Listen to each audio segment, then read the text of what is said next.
Welcome to a special edition of the President's Daily Brief. I'm Mike Baker, your eyes and ears on the world stage. All right, let's get briefed. In this special edition of the PDB, I want to focus on a group that's been making headlines and drawing U.S. military action, and that, of course, would be the Houthis of Yemen. You ask yourself, who are they? Where'd they come from? And why is the U.S. currently engaged in military operations against them? Those are all very good questions. Hopefully, we'll be able to provide you with some answers. Now, if you're a regular listener to the PDB, you should know that this isn't a new story, but it's escalated in ways that affect global trade, U.S. security, and U.S. naval operations. So let's break it down step by step, starting with who these guys are, their role in Yemen, their ties to Iran, and why they've created such waves in the Red Sea. Oh, see what I did there? Pun intended. The group we all know as the Houthis are officially called Ansar Allah, or Supporters of God. They're a movement that emerged in Yemen in the 1990s. They're named after Hussein al-Houthi, that's a Zaydi Shia cleric, who founded the group to push back against Yemen's government and what he saw as foreign interference, particularly from the United States and Saudi Arabia. Now, the Zaydis are a Shia Muslim sect unique to Yemen, distinct from the larger Shia branch that's tied to Iran. Think of it like the difference between Methodists and Anglicans in Christianity. Both are Protestant, but they've got their own histories and practices and flavors of belief. The original founder, Hussein, was killed by Yemeni forces in 2004, and his brother, Abdul Malik al-Houthi, now leads the group. Their roots go back to Yemen's northern highlands, where Zaydi imams once ruled for centuries until a Republican government took over in the 20th century. By the 1990s, the Houthis were organizing to revive Zaydi influence and resist a central government that they viewed as corrupt and beholden to outside powers. Their stated goals include controlling Yemen, defending their community, and opposing the United States, Israel, and their regional allies. Now, that opposition isn't just talk. It's literally written on their flag. It's on their flag. Their official slogan, called the Sarka, reads, "God is the greatest, death to America, death to Israel, curse be upon the Jews, victory to Islam," end quote. That's quite the slogan. It's not particularly inclusive. It's a clear declaration, frankly, of their stance and who their enemies are. Now, let's talk about how they went from upstart rebel group to basically running the show in Yemen. The Houthis rose to prominence during the Yemen civil war, which began back in 2014. Yemen's political situation had been unstable since the Arab Spring in 2011, when longtime President Ali Abdullah Saleh was forced out. His successor, Mansour Hadi, struggled to hold the country together, and in 2014, the Houthis allied with Saleh, despite their past conflicts, and seized the capital Sana'a, driving Hadi's government south to Aden.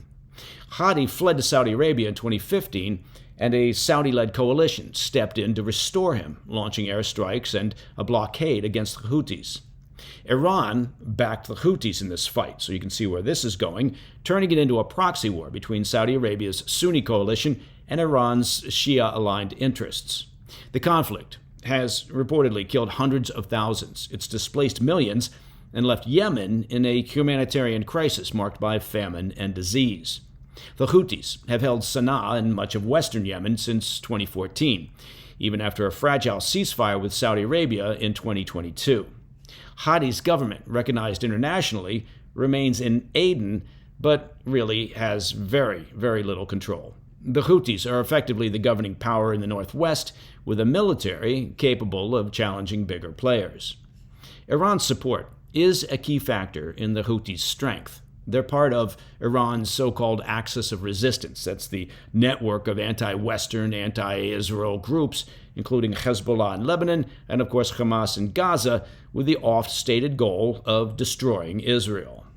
Since the Yemen war started, Iran has provided the Houthis with weapons, drones, ballistic missiles, anti-ship missiles, along with training and financial aid.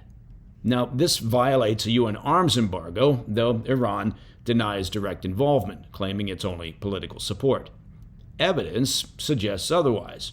The sophistication of Houthi attacks points to Iranian technology and expertise, with Iranian proxy Hezbollah also offering tactical assistance. Now, while they do depend on the Iranian regime for financial and logistical and weaponry support, the Houthis aren't fully under Iran's thumb. Their fight is rooted in Yemen's local dynamics and Zaidi identity, not just Tehran's regional strategy. Iran amplifies their capabilities, of course, but Abdul Malik al-Houthi, well, he sets the agenda. The Axis label reflects shared goals, opposing the U.S., Israel, and Western influence, more than a unified command structure. That Iranian backing, however, has turned the Houthis into a threat beyond Yemen's borders. All right, coming up after the break, we'll take a look at how the Houthis turned from a local threat to a regional menace. I'll be right back. Welcome back to this special edition of the President's Daily Brief. Now, let's zoom in on why the Houthis are in America's crosshairs. And that answer, of course, would be, well, the Red Sea. Since late 2023, the Houthis have been wreaking havoc on shipping in that strategic waterway, claiming that their actions are in solidarity with Palestinians in Gaza after Hamas's October 7 attacks on Israel. It started in November of 2023 with the seizure of the MV Galaxy Leader. That was a Bahamas-registered car carrier when Houthi forces captured the ship and its multinational crew. From there, they ramped up attacks, deploying anti-ship missiles, drones, and other weapons against commercial vessels. As of March 2025, they've struck 145 ships, disrupting, of course, a critical trade route. Now, before these attacks, 25,000 merchant ships passed through the Red Sea annually. It's a key link between Europe and Asia via the Suez Canal. That number has now dropped to 10,000. About 75% of U.S. and UK-affiliated vessels and 60% of EU-linked ships are rerouting now around Africa. And that adds about 10 days and $1 million in fuel costs per trip. A 2024 Defense Intelligence Agency report notes that this has cut Red Sea container shipping sharply, driving up global shipping rates and adding anywhere from 0.6 to 0.7% to consumer goods inflation in 2024. U.S. imports like cars and exports like agriculture have been hit, as have European trade flows. 95% of Europe-Asia shipping normally uses the Red Sea. The Houthis don't stop at attacking commercial ships, of course. They've attacked U.S. warships 174 times since 2023. As recently as December of 2024, the USS Stockdale and USS O'Kane fended off drones and missiles while escorting merchant ships in the Gulf of Aden. The Houthis say they're targeting Israel-linked ships, but many of the vessels that they've hit have no such connection. So, why is America hitting the Houthis now? It's been over a year since a U.S.-flagged commercial ship has been allowed to safely sail the Red Sea, the Suez Canal, or Gulf of Aden without risk. And the White House says that this threatens U.S. economic and national security. Houthi attacks since 2023 have disrupted global trade, damaged U.S. interests, and directly challenged the U.S. military. On March 15th of this year, President Trump ordered a major operation to degrade Houthi capabilities, targeting their missile sites, drone facilities, and command centers. The reasoning is, well, straightforward.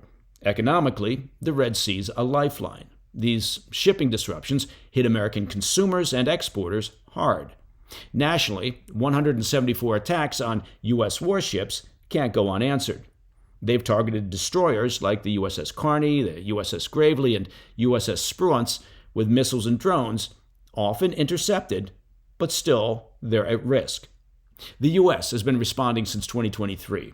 Operation Poseidon Archer with the UK began airstrikes in January of 2024, but earlier efforts haven't stopped the Houthis. They've kept attacking. Trump's latest move aims to restore freedom of navigation. That's a core U.S. principle. No terrorist group, the White House says, will dictate who sails these waters. The strikes also signal to Iran, the Houthis' backer, that there's a cost to this proxy game. Protecting allies, of course, matters too. 5 of the top 10 Red Sea importers are EU nations, and they're hurting from these disruptions. So, to sum it up, the Houthis started as a Zaidi Shia movement in Yemen. grew into a power during the Civil War, and with Iran's help, became a regional player. Their attacks on the Red Sea have hit global trade and U.S. forces, prompting America to act. Their goal remains consistent: control in Yemen and defiance of the West, but their methods are now affecting the world. The U.S. response is about security, keeping trade flowing and U.S. and allied ships safe. Whether these latest U.S. operations will deter the Houthis long term, well, that remains unclear.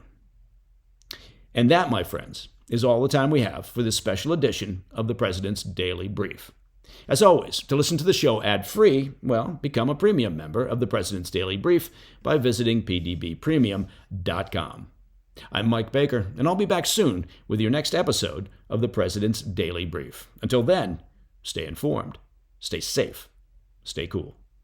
Hey, thanks for tuning in. If you enjoyed this video, don't forget to hit that like button and leave a comment, a really positive, nice, and kind comment. That would be appreciated.